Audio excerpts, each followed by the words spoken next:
Hello बच्चों, अपना lesson number 2 चल रहा था मापन एवं मात्रक यूनिट एंड मेजरमेंट। इस लेसन में अपने पिछले वाले वीडियो में भौतिक राशियां हैं, उन भौतिक राशियों की विमाएं एवं मात्रक व इससे संबंधित कुछ न्यूमेरिकल क्वेश्चन वो अपने देख लिए थे।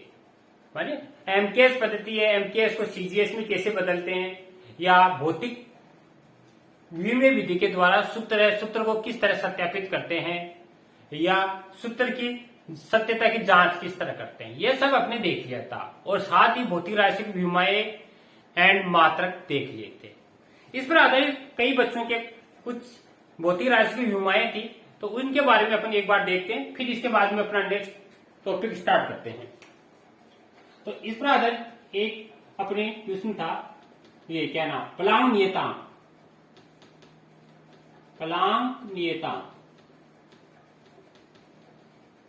की विमा प्लांक नियतांक, इसकी विमा ज्ञात करनी है, ये बुझा है बच्चों। तो प्लांक नियतांक क्या होता है, पहले आपको ये मालूम होना चाहिए कैसे निकालते हैं। यानी प्लांक नियतांक का मान है ऊर्जा से, ऊर्जा बराबर होती है E बराबर होता है एच न्यू। एच क्या है, E यहां पर ऊर्जा है और H यहां पर है प्लांक नियतांक, जिसको कांस्टेंट बोलते हैं। प्लांक स्थिरांक भी बोलते हैं या नियतांक भी बोलते हैं, स्थिरांक। और म्यू क्या है यहाँ पर, इसको म्यू बोलते हैं। म्यू क्या होती है, आवर्ती होती है, फ्रीक्वेंसी आवर्ती। अब बच्चों आपको प्लांक नियतांक H की वैल्यू निकालनी है, तो H कैसे आएगा, म्यू को इधर डिवाइडेशन कर देंगे E बटा न्यू। अब ये अपने पास एक फॉर्मूला बन गया है बच्चों। तो E और म्यू है, इसकी विमा आपको आनी चाहिए। अब एक बार दोबारा बता देता हूं, E है यहाँ पर ऊर्जा, और ऊर्जा की विमा क्या होती है, अपने देखा था। ऊर्जा होती है, कार्य है और ऊर्जा एक ही होती है। कार्य बराबर होता है बल इंटू विस्थापन, ऊर्जा का भी ये होता है। कार्य करने की क्षमता को क्या कहते हैं, ऊर्जा कहते हैं। तो ऊर्जा बराबर है बल इंटू विस्थापन। विस्थापन जो कार्य की विमा होती है। अब बल है, बल की अपने देख ली थी, बल की आई थी M1 L1 T की पावर -2, ये बल की विमा थी। विस्थापन क्या होती है, दूरी होती है, इसकी है L1। अब इसको एक साथ लिखें तो L की पावर 1 है बच्चों, यहाँ पर 1 है, तो ये क्या हो जाएगी, M देखो और है नहीं इसमें, तो M की पावर 1। L है, अगर आधार समान है तो घातें आपस में क्या होती हैं, जुड़ जाती हैं, तो L की पावर 2 और T की पावर -2। ये तो बच्चों किसकी हो गई, ऊर्जा की। दूसरी है आवर्ती। आवर्ती अपने देखा था, आवर्ती क्या होती है, आवर्ती होती है आवर्त काल का व्युत्क्रम उल्टा, अर्थात प्रति सेकंड चक्रों की संख्या को ही आवर्ती कहते हैं। आवर्ती की विमा निकालनी है, टाइम में टाइम नीचे से जो ऊपर जाएगा -1, तो T की पावर -1। इसको विमा में लिखें। द्रव्यमान इसमें है नहीं, द्रव्यमान नहीं है तो M की जगह लगा दो 0। लंबाई इसमें है नहीं तो L की जगह लगा दो 0। T एक बार आया है तो T की पावर -1। अब ये पद और ये पद दोनों आप यहां पर रखो और फिर विमा निकालते हैं इसकी। तो M1 L1 और T की पावर -2। नीचे है आपका M0 L0 T की पावर -1। अब बच्चों देखो नीचे T की पावर -1 है, जो ये नीचे से ऊपर जाएगी तो किसकी हो जाएगी, प्लस की हो जाएगी। तो इसको नीचे से ऊपर लेते हैं, M1 L1 T की पावर -2, और ये जो नीचे से ऊपर जाएगी तो T की पावर प्लस की हो जाएगी आपकी। अब आपको मालूम है आधार समान है, T पर देखना है, आधार समान है तो घातें जुड़ती हैं। ये -2 है, ये प्लस की 1 है, तो क्या आएगी, M1 L1 और T की पावर -2 में से 1 निकाला -1। ये आपकी होगी इसकी विमा। प्लांक नियतांक है, इसकी विमीय सूत्र होगा, विमीय सूत्र इंपोर्टेंट है, ये एग्जाम आता है, प्लांक नियतांक का विमीय सूत्र। अब इसका अगर मात्रक पूछे बच्चों आपसे, तो मात्रक देखो क्या होगा। द्रव्यमान है, द्रव्यमान को किस में मापते हैं, किलोग्राम में। दूरी है, दूरी को मापते हैं मीटर में, और समय है इसको सेकंड में, तो किलोग्राम मीटर प्रति सेकंड, ये इसका मात्रक होगा।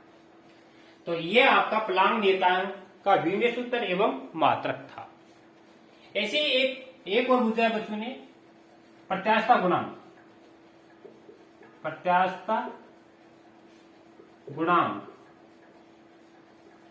प्रत्यास्थता गुणांक को अंग्रेजी बोलते हैं इलास्टिसिटी कोफिशिएंट, और प्रत्यास्थता गुणांक को ई से प्रतिष्ठित करते हैं। प्रत्यास्थता गुणांक क्या होता है, पहले ये देखो, प्रत्यास्थता गुणांक होता है प्रतिबल बटा विकृति। प्रतिबल और जो विकृति होती है उन दोनों का जो गुणनफल अनुपात है वह अनुपात ही क्या कहलाता है, प्रत्यास्थता गुणांक। अब आप इसकी विमा तभी ज्ञात कर सकते हो जब आपको प्रतिबल और विकृति की विमा ज्ञात हो। तो पहले अपन प्रतिबल देखते हैं।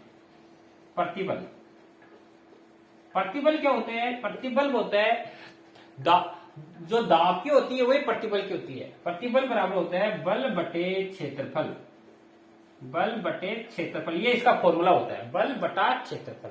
अब बल की विमा अभी आपने देखी है, यदि m1 L1 t की पावर -2, क्षेत्रफल क्या होता है, लंबाई गुना चौड़ाई, तो इसको लिखेंगे m1 L1 t की पावर -2, और क्षेत्रफल है नीचे L2। माने आप कुछ भी नहीं करना है, एकदम अगर आपको फॉर्मूले में देखना है द्रव्यमान आ रहा है तो द्रव्यमान आ रहा है तो m के ऊपर घात लगानी है, अगर नहीं आ रहा है तो m के ऊपर 0 घात लगानी है। दूसरा आपको देखना है अगर फॉर्मूले में लंबाई आ रही है, दूरी आ रही है, तो l के ऊपर घात लगानी है वरना 0।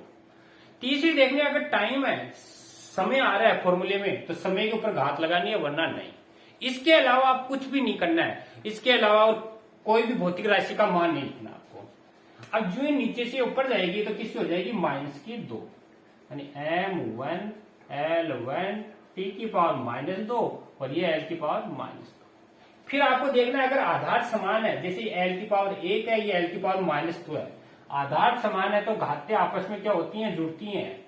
m1 ये 1 है, ये -2 है, तो माइनस का 1 बच गया, और t की पावर -2।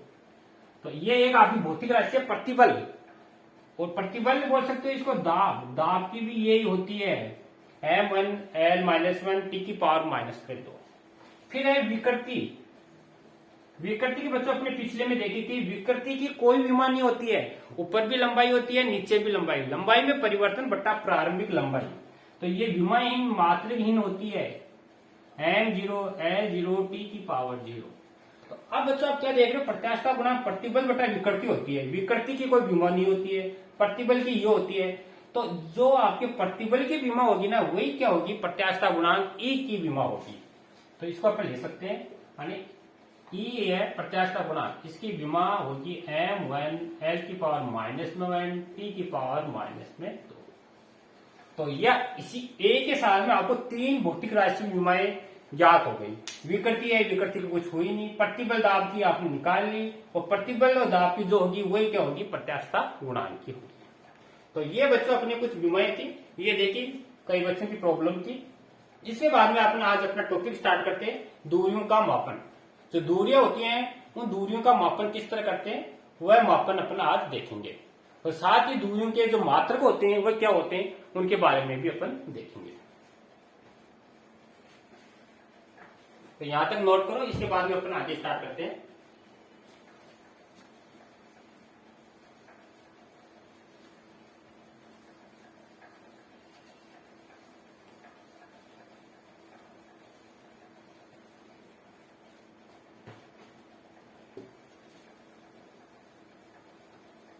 तो अपन हेडिंग लेते हैं, दूरियों का मापन, मेजरमेंट ऑफ डिस्टेंस।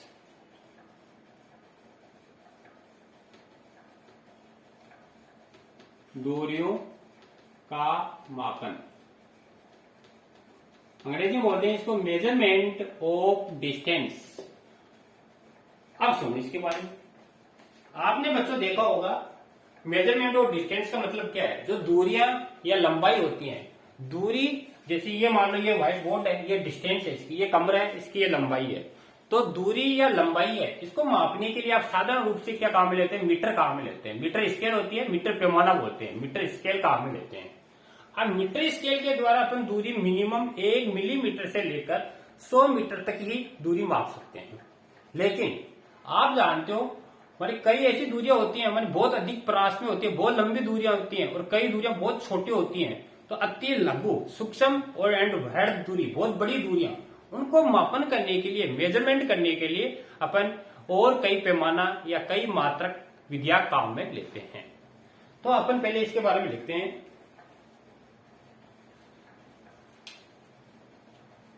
तो आप सब जानते हो जो दूरी है, दूरियों का मापन करने के लिए अपने काम में क्या लेते हैं, मीटर पैमाना काम में लेते हैं।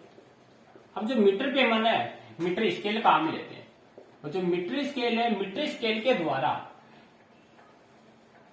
मीटर स्केल है, मीटर स्केल के द्वारा आप 1 मिलीमीटर को बोलते हो आप, 1 मिलीमीटर को 10 की पावर माइनस में 3 मीटर से लेकर 100 मीटर तक की दूरियों का मापन कर सकते हैं। अब इससे कम और इससे अधिक दूरियों का मापन करना है, कम या अधिक दूरियों का मापन करना है, तो इसके लिए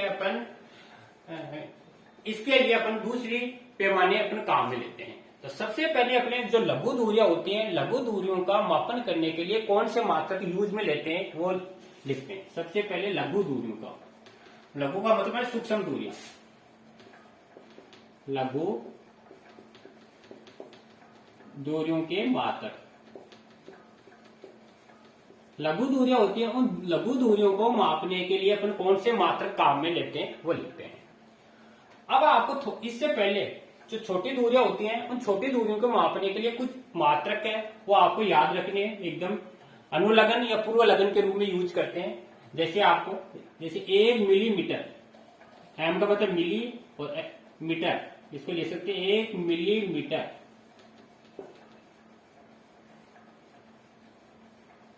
या पहले अपने ले सकते हैं 1 मिलीमीटर है, 1 मिलीमीटर में कितने मीटर होते हैं, 10 की पावर माइनस में 3 मीटर। इसके बाद में आता है 1 माइक्रोमीटर, इसको म्यू बोलते हैं, माइक्रोमीटर, इसका मान होता है 10 की पावर माइनस में 6 मीटर। मिली के बाद में आता है माइक्रो नैनो, फिर आता है 1 नैनोमीटर, ये लघु दूरी के लिए 10 की पावर माइनस में 3 का डिफरेंस होता है। 1 पिकोमीटर, 10 की पावर माइनस में 12 मीटर।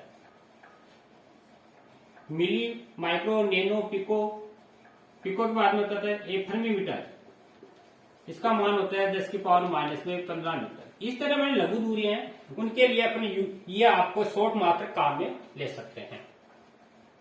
इसी तरह अपने जो दीर्घ दूरी होती है वो दीर्घ दूरियों में भी अपने काम में लेंगे। पहले आपके ये शॉर्ट मात्रक है, ये याद रखने हैं। तो सबसे पहले अपन देखते हैं लघु दूरी में, जैसे नाभिक होता है, परमाणु है,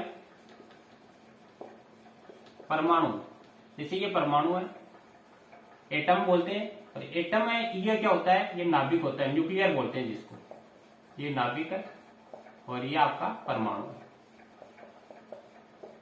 अब जो परमाणु है, परमाणु क्या होता है, पदार्थ की एकदम सूक्ष्म इकाई होती है, छोटे से छोटा कण होता है जिसको और अधिक विभाजित नहीं कर सकते हैं।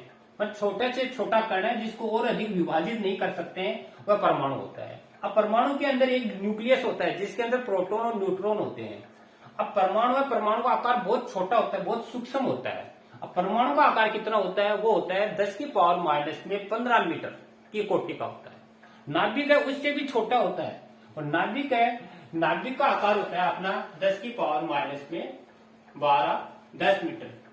तो अपन लिख सकते हैं, सबसे पहले अपन लिखते हैं नाभिक, नाभिक का आकार, नाभिक का आकार होता है 10 की पावर माइनस में 15 मीटर की कोटि का होता है।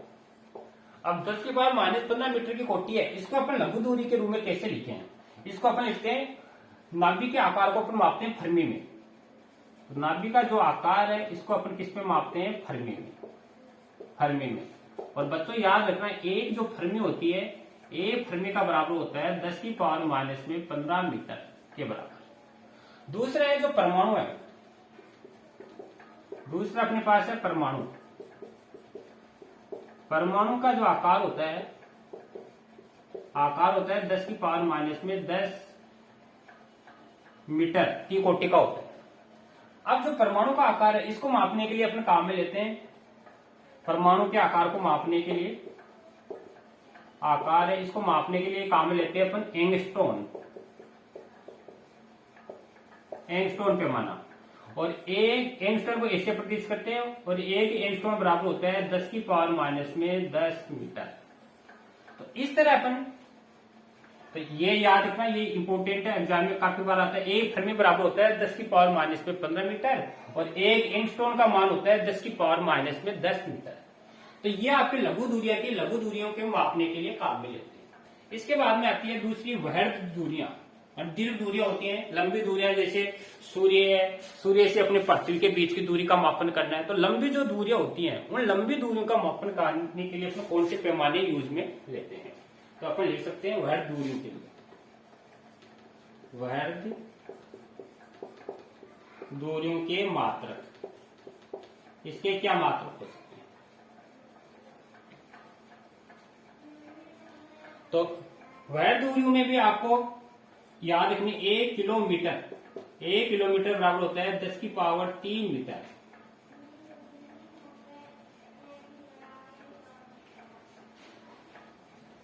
किलो के बाद में आती है 1 मेगा, 10 की पावर 6, फिर 1 गीगा, 10 की पावर 9, 1 किलोमीटर, 1 मेगामीटर, 1 गीगामीटर, 1 टेरामीटर, 10 की पावर 12 मीटर। इस तरह ये आपकी प्लस में चलती है, ये माइनस में चलती है। तो ये आपको याद रखने। इसके बाद में पहला अपन लेते हैं खगोलीय मात्रक। वृहद दूरियां में जो लंबी दूरियां हैं, लंबी दूरी को मापने में पहला आता है खगोलीय मात्रक। खगोलीय मात्रक इंपोर्टेंट है ये। खगोलीय मात्रक, इसको अंग्रेजी बोलते हैं एयू। एयू का मतलब होता है एस्ट्रोलॉजिक यूनिट। एस्ट्रोलॉजी में जो आपकी ये नक्षत्र होते हैं, उल्काएं पिंड होती हैं, ग्रह होते हैं, उनकी जो दूरियां मापने के लिए काम में लेते हैं, वह खगोलीय मात्रक होता है। अब इसको कहते हैं कि इसको खगोलीय मात्रक। एक खगोलीय मात्रक बोलते हैं जो सूर्य है, सूर्य का जो केंद्र है, वहां से लेकर जो पृथ्वी है, पृथ्वी का जो केंद्र है, इसके बीच की जो औसत दूरी है, उसी को अपन क्या बोलते हैं? एक खगोलीय मात्रक या एक एयू। तो इसको अपन ले सकते हैं, इंपोर्टेंट है। एक क्या नाम, सूर्य के केंद्र से पृथ्वी के केंद्र के बीच की औसत दूरी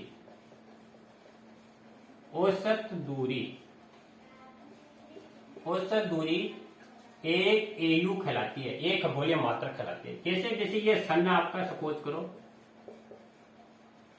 ये इसका केंद्र है और ये अपनी अर्थ है। तो सूर्य से ये पृथ्वी है, इसके केंद्र की जो बीच की दूरी है, ये क्या कहलाती है? एक एयू, एक खगोलीय मात्रक कहलाती है। और इसका मान बच्चों आपको याद रखना इंपोर्टेंट है। एक एयू बराबर होती है 1.5 इंटू 10 की पावर 11 मीटर। ये आपके प्लस में चलती है, वो माइनस में, क्योंकि प्लस में तभी तो लंबी दूरियां होंगी। तो एक एयू बराबर होता है 1.5 इंटू 10 की पावर 11 मीटर। इसके बाद में दूसरा अपन निकालते हैं, यहां तक नोट करना। इसके बाद में अपन वृहद दूरियां चल रही है, इसमें दूसरा मात्रक देखते हैं।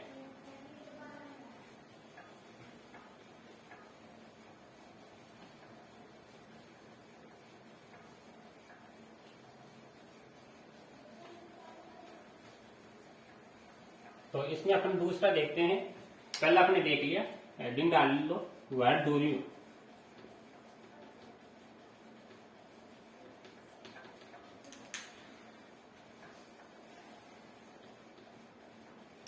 हेडिंग डाल लो आप, वृहद दूरियों के मात्रक। इसमें अपना पहला देख लिया, एयू देख लिया। दूसरी आएगी अपना प्रकाश वर्ष, इसको बोलते हैं लाइट ईयर। प्रकाश वर्ष इंपोर्टेंट है ये। उन्हें एग्जाम में काफी बार पूछते हैं कि प्रकाश वर्ष कौन सी भौतिक राशि का मात्रक है। तो याद रखना, प्रकाश वर्ष है आपकी जो दूरियां होती हैं, क्योंकि इसमें आपका वर्ष लग रहा है, ऐसे लगेगा आपको टाइम का, समय का मात्रक होगा, लेकिन समय का न होके ये दूरी का मात्रक है। तो प्रकाश वर्ष है, पहली बात है ये याद में, ये दूरी का मात्रक है। दूरी का मात्रक है। तो एग्जाम में इस तरह आता है सीधा सीधा क्वेश्चन, मानी प्रकाश वर्ष है कौन सी भौतिक राशि का मात्रक है, तो दूरी का ये मात्रक है। अब होता है क्या प्रकाश वर्ष, वो देखते हैं अपन। प्रकाश वर्ष बोलते हैं निर्वात में प्रकाश के द्वारा एक वर्ष में चली गई दूरी को ही क्या बोलते हैं, प्रकाश वर्ष। तो यहां ले सकते हैं निर्वात का मतलब जहां पर आपका वायु नहीं है, ऊपर स्पेस में। निर्वात में प्रकाश के द्वारा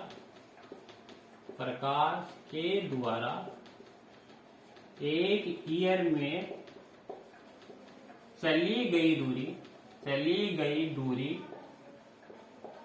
लाइट ईयर कहलाती है। तो यह आपको लिखनी है दूसरी बात, मानी निर्वात में प्रकाश के द्वारा एक वर्ष में कितनी दूरी तय करेगा वही क्या कहलाती है, प्रकाश वर्ष। कैसे निकालें, एक प्रकाश वर्ष का मान, ये भी इंपोर्टेंट है, एक प्रकाश वर्ष बराबर कितना होगा। अब प्रकाश की चाल याद में इंपोर्टेंट है, ये भी प्रकाश की चाल, या आपके 10th में भी आपने पढ़ा होगा। प्रकाश की जो निर्वात में चाल होती है वह 3 × 10⁸ मीटर प्रति सेकंड, इस वेग से ये चलता है। तो इसकी स्पीड है 3 × 10⁸। अब प्रकाश 1 साल है, तो 1 साल के लिए 365 से गुणा कर दो। अब एक दिन में 24 घंटे होते हैं, और 1 घंटे में 60 मिनट होती है, और 1 मिनट में होती है 60 सेकंड। अब इन सब का आप मल्टीप्लीकेशन करोगे, तो मल्टीप्लीकेशन करने पर लगभग मान आता है 9.46 × 10⁻15 मीटर, ये आपका लगभग मान आता है। इसको आप 9.6 को पाई स्क्वायर में ले सकते हैं, क्योंकि पाई का मान होता है 3.14 × 10⁻15 मीटर। ये एक लाइट ईयर की वैल्यू होती है, तो ये आपको याद रखनी है। इसके बाद में तीसरा आपका आता है पारसेक, ये भी मोस्ट है। पारसेक देखो क्या होता है। पारसेक भी आपकी जो दीर्घ दूरियां होती हैं, दीर्घ दूरियों के मापने के लिए ही काम लेते हैं। तो एक सबसे इंपॉर्टेंट बात तो ये याद रखना है, दूरी का सबसे बड़ा मात्रक। आपके एग्जाम में क्वेश्चन आ जाता है कि दूरी का सबसे बड़ा मात्रक कौन सा होता है, सबसे बड़ा मात्रक। तो आपको याद रखना दूरी का सबसे बड़ा मात्रक होता है पारसेक। अब पारसेक कहते किसको है वो आप देखो। पारसेक कहते हैं जो खगोलीय मात्रक है, खगोलीय मात्रक जो आपने निकाला एयू, खगोलीय मात्रक के द्वारा जो चाप बनता है, चाप के रूप में जो दूरी तय की जाएगी उसी को अपन बोलते हैं। चाप के द्वारा जो केंद्र पर जो कोण बनेगा उसी को अपन बोलेंगे पारसेक। कैसे, जैसे सपोज करो ये बिंदु O है, और वृत्त के रूप में ये कोई एक चाप है, तो ये त्रिज्या हो गई, ये त्रिज्या हो गई। अब ये चाप है अपना S मान लो, ये R मान लो, और ये इसका कोण बन रहा है। तो इस चाप और ये त्रिज्या ये इक्वल है। इस चाप और त्रिज्या के द्वारा यहाँ पर जो कोण बन रहा है, इस कोण के द्वारा जितनी दूरी तय की जाएगी वही क्या है, आपका पारसेक है। और इसको अपन बोलते हैं एयू, एस्ट्रोलॉजिक। अब इसका जो मान है वो आपको याद रखना है, एक पारसेक है, एक पारसेक का मान होता है, एक पारसेक की जो वैल्यू है वो आपको डायरेक्ट याद रखनी है। इसकी मान होती है 3.8 × 10⁻16 मीटर, ये पारसेक का मान होता है 3.8 × 10⁻16 मीटर।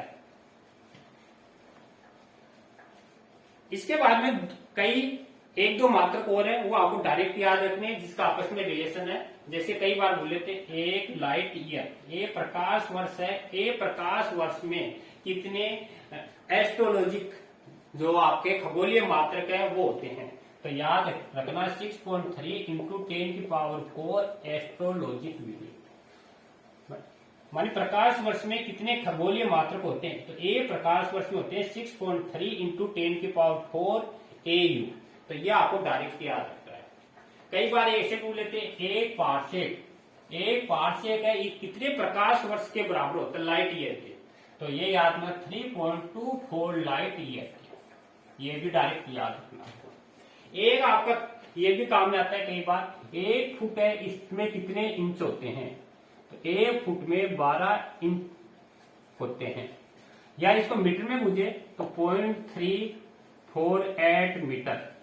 ये भी आपको याद रखना है। कई बार एक भौतिक राशि को दूसरी भौतिक राशि में जब कन्वर्ट कराते हैं तो आपको ये याद रखना है। तो ये बच्चों अपने देखे हैं लघु एंड वृहद जो दूरियां हैं उनके मात्रक अपने देखे। इसके बाद में अपन देखते हैं पूरक जो मात्रक है वह पूरक मात्रक क्या है वो देखते हैं। यहां तक नोट करना।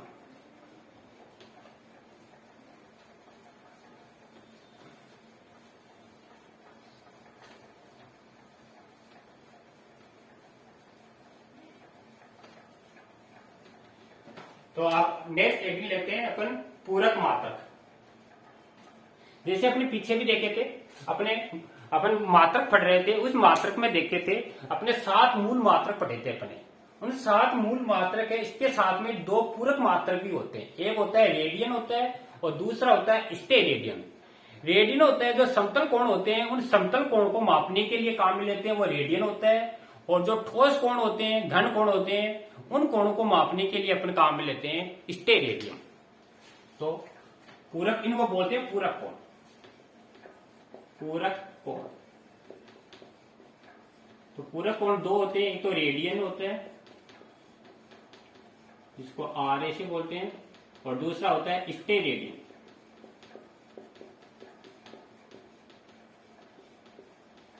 ये बच्चों एग्जाम में डायरेक्ट बोल लेते हैं माने कौन कौन से पूरक कोण होते हैं, तो डायरेक्ट बताना एक रेडियन होता है एक स्टेरेडियन। अपन देखते हैं जो भी कोण होता है उस कोण को मापने के लिए अपन रेडियन काम में लेते हैं।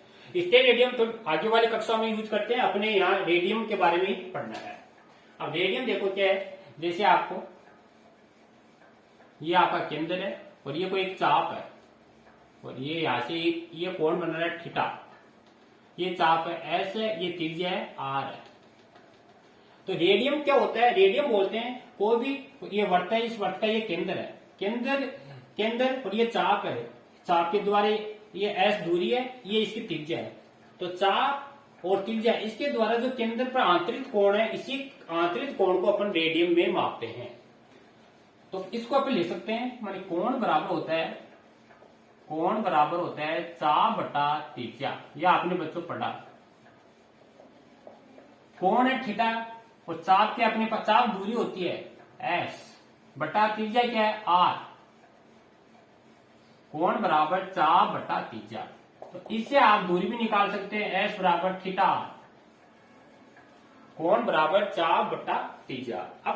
अब ये भी दूरी है, ये भी दूरी है, दूरी आपस में कैंसिल। तो कोण का जो मात्रक है वो क्या हो गया रेडियन।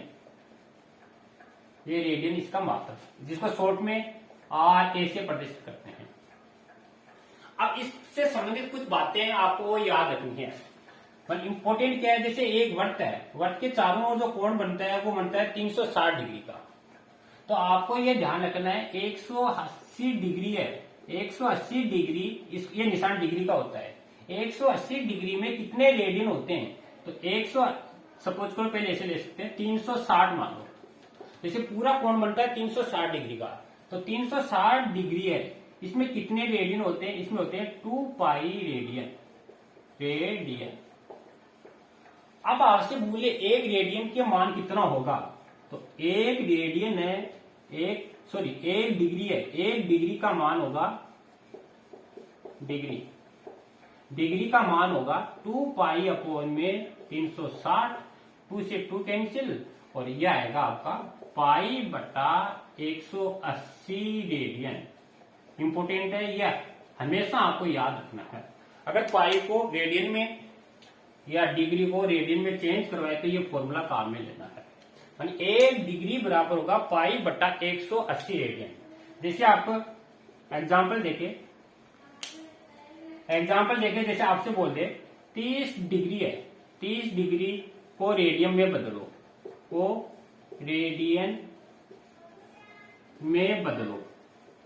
अब कैसे बदलोगे, देखो आप यहाँ एक ही जगह रखोगे 30 डिग्री, 30 बराबर पाई बटा 180, मान एक में होती है पाई बटा 180 और 30 में निकालना है तो 30 से मल्टीप्लाई कर दो, 30 एकम 30 और इसको जो काटोगे आप 6 आ जाएगा। तो इसका उत्तर क्या आएगा पाई बटा 6 रेडियन।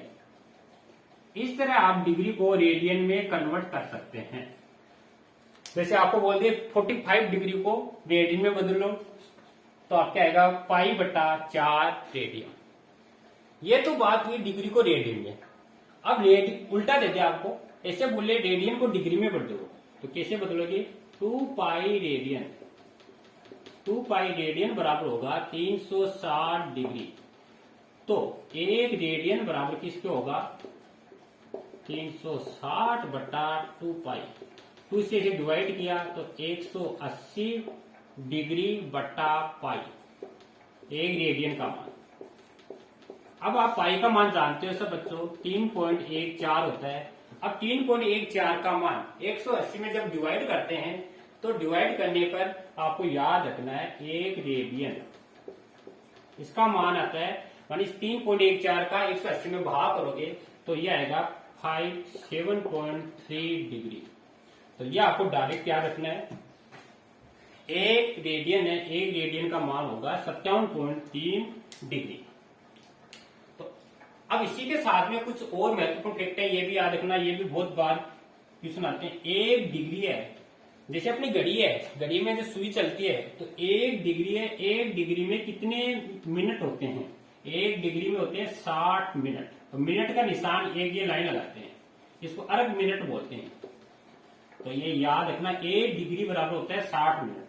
अब आपको अगर इसको 1 मिनट पूछ ले, 1 मिनट, 1 मिनट है, इसमें कितना डिग्री का कोण बनेगा? तो इसको लिखेंगे 1/60 डिग्री, यानी 1 मिनट में कितने डिग्री का कोण बनेगा? 1/60 डिग्री। सेम ये का ये प्रोसेस यहां पर लेते हैं सेकंड के लिए, यानी 1 मिनट है, 1 मिनट में कितने सेकंड होंगे? 1 मिनट में होते हैं 60 सेकंड। डबल लाइन है, सेकंड को प्रदर्शित करती है। अब देखो, अगर आपसे बोले 1 सेकंड में कितने मिनट होंगे? तो 1/60 मिनट, ये तो मिनट हो गया। अब मिनट को अपन जानते हैं, मिनट में कितने होते हैं? 1/60। तो इसको लिखेंगे 1/60 गुणा 1/60 माने 1/3600 डिग्री। ये आपको ध्यान रखना है बच्चों। तो ये मैंने जो कोष्टक में पे किए हैं ये काफी इंपोर्टेंट है, यानी आपसे बोले 1 रेडियन का मान तो ये बताना है, 1 डिग्री का बताना है तो ये बताना है, और अगर 1 डिग्री बुझे तो 60 मिनट के बराबर होती है, और 1 मिनट बुझे तो 1/60 के। ऐसे एक मिनट बुझे तो 60 सेकंड के बराबर होती है, और 1 सेकंड बुझे तो 1/60 मिनट या 1/3600 डिग्री। तो इस पर आधारित अपन क्वेश्चन देखते हैं जो आपकी बुक में दे रखा है और आपके समझ में अच्छी तरह आ जाएगा।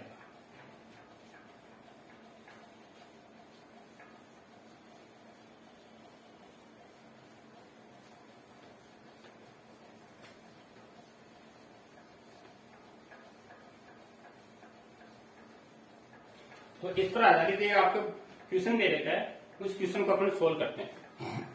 क्वेश्चन क्या है देखो, एग्जाम्पल नंबर फर्स्ट दे रखा आपके, example number first, question number first दे रखा है। पहला 1 डिग्री दे रखा है, दूसरा दे रखा है 1 डिग्री, दूसरा दे रखा है 1 मिनट, और तीसरा दे रखा है 1 मिनट को ऐसे लिखते हैं एक लाइन। 1 मिनट के बाद में दे रखा है 1 सेकंड, 1 सेकंड को रेडियन में बदलो, रेडियन में बदलो। तो ये आपके क्वेश्चन दे रखा है, यानी तीनों को आपको किस में बदलवाना है? रेडियन में बदलवाना है। तो सबसे पहले अपन निकालते हैं 1 डिग्री का आंसर नंबर फर्स्ट। पहला आंसर है 1 डिग्री को बदलते हैं 1 रेडियन में। तो बच्चों अपने देखा था 1 डिग्री बराबर होती है पाई बटा 180 रेडियन की। ये अपने अभी थोड़ी देर पहले देखा था, यानी 1 डिग्री का मान होता है पाई बटा 180 रेडियन। अब आपको अभी मैंने बताया था पाई बटा 180 रेडियन होता है। अब जो ही पाई है, पाई का मान होता है आपको मालूम है 3.14 होता है। 3.41 में 180 से जब डिवाइड करोगे बच्चों तो इसकी जो वैल्यू है वो आती है 1.74 मल्टीप्लाई 10⁻² रेडियन। तो ये आपको एकदम अच्छी तरह याद रखना है। अगर याद नहीं है तो 3.14 में 180 से डिवाइड करना, तो वैल्यू आएगी आपकी 1 डिग्री का मान। तो 1 डिग्री में कितने रेडियन हो गए? 1.6764 10⁻² रेडियन। अब नेक्स्ट दूसरा है 1 मिनट को बदलना आपको रेडियन में। मिनट है, अभी आपको मैंने बताया था 1 मिनट है। 1 मिनट में कितने डिग्री होते हैं? 1/60 डिग्री। अब आपको मालूम है 1 डिग्री का मान ये रहा आपके पास, और 60 का इसमें डिवाइड कर दो बस। 1.74 इंटू 10⁻² और बटा 60। जो ही इसका 60 में डिवाइड करेंगे त्यों ही इसका मान 2.9 इंटू 10⁻⁴ रेडियन, ये इसकी वैल्यू है। तीसरा दे रखा आपको 1 सेकेंड। सेकेंड को रेडियन में बदलो आप। तो 1 सेकेंड के लिए अभी आपको बताया था 1/3600 डिग्री होता है। 1 डिग्री का मान ये दे रखा आपको, तो 1.74 मल्टीप्लाई 10⁻² बटे 3600। जो ही 3600 से आप डिवाइड करोगे त्यों ही इसकी वैल्यू आएगी 4.85 इंटू 10⁻⁴ रेडियन, ये इसकी वैल्यू आएगी। तो इस तरह बच्चों अपन डिग्री को रेडियन में और रेडियन को डिग्री में, ये 6 आएगी बच्चे, इसको सुधार कर लेना। डिग्री को रेडियन में और रेडियन को डिग्री में कन्वर्ट कर सकते हैं। तो इस तरह बच्चे आज अपने दूरी है, दूरियों का जो मापन है, मापन के जो मात्रक थे वो आपने देखे। इसके बाद में जो दूरियां हैं, उन दूरियों के मापन करने के लिए अपन क्या काम में लेते हैं? तो दूरियां हैं, दूरियों का मापन करने के लिए अपन, जैसे आपने देखा होगा, दूरियों को मीटर स्केल के द्वारा मापते हैं। तो मीटर स्केल से तो 1 मिलीमीटर से लेकर 100 मीटर तक की दूरियां माप सकते हैं। अब इससे छोटी और इससे अधिक परास की जो दूरियां होती है उनको मापने के लिए अपन और उपकरण है। लघु दूरियां मापने के लिए अपने लेब में लेबोरेटरी है, लेबोरेटरी में हम यूज लेते हैं। जैसे आपका गोलीय मापी बोलते हैं, स्क्रू गेज बोलते हैं, जिसको पेच मापी बोलते हैं, वर्नियर कैलिपर्स होती हैं। वो आपके जो लघु दूरियां होती हैं उन लघु दूरियों को मापने के लिए काम में लेते हैं। तो ये अपन लेबोरेटरी में अच्छी तरह इनका बारे में देखेंगे और इससे संबंधित प्रयोग करेंगे। इसके बाद में जो वैध दूरियां होती हैं, उन वैध दूरियों को मापन करने के लिए एक लंबन विधि होती है। उन लंबन विधि के द्वारा अपन जो वैध दूरियां होती हैं उन वैध दूरियों का मापन करते हैं। अब लंबन विधि में क्या होता है? लंबन विधि के अंदर अपन देखते हैं, लंबन विधि बोलते हैं। लंबन विधि का दूसरा नाम और कई बार एग्जाम में बोल लेते हैं, विस्थापन विधि भी बोलते हैं। इसको परोक्ष विधि भी बोलते हैं। परोक्ष विधि, लंबन विधि या विस्थापन विधि होती क्या है? इसमें किसी बिंदु या वस्तु की स्थिति में आभासी परिवर्तन, कोई बिंदु है या कोई वस्तु है, बिंदु या वस्तु की स्थिति में जो आभासी परिवर्तन आपको दिखाई देता है वो क्या कहलाता है? लंबन कहलाता है। अपन देखते हैं जैसे रियल में वहां ना होकर अपन थोड़ा सा अलग दिखेगी तो वो आपका क्या हो जाएगा? उसकी लंबन की स्थिति कहलाती है। तो लंबन विधि के द्वारा अपन जो वैध दूरियां होती हैं उन वैध दूरियों का मापन कर सकते हैं। तो बच्चों आज अपने दूरियां हैं, दूरियों के मापन एवं मात्रक, ये अपने आज अध्ययन किया। तो एक बार इनका रिविजन करना बच्चों, और साथ साथ में अपने कॉपी के अंदर इसके नोट्स बनाना। थैंक यू बच्चों।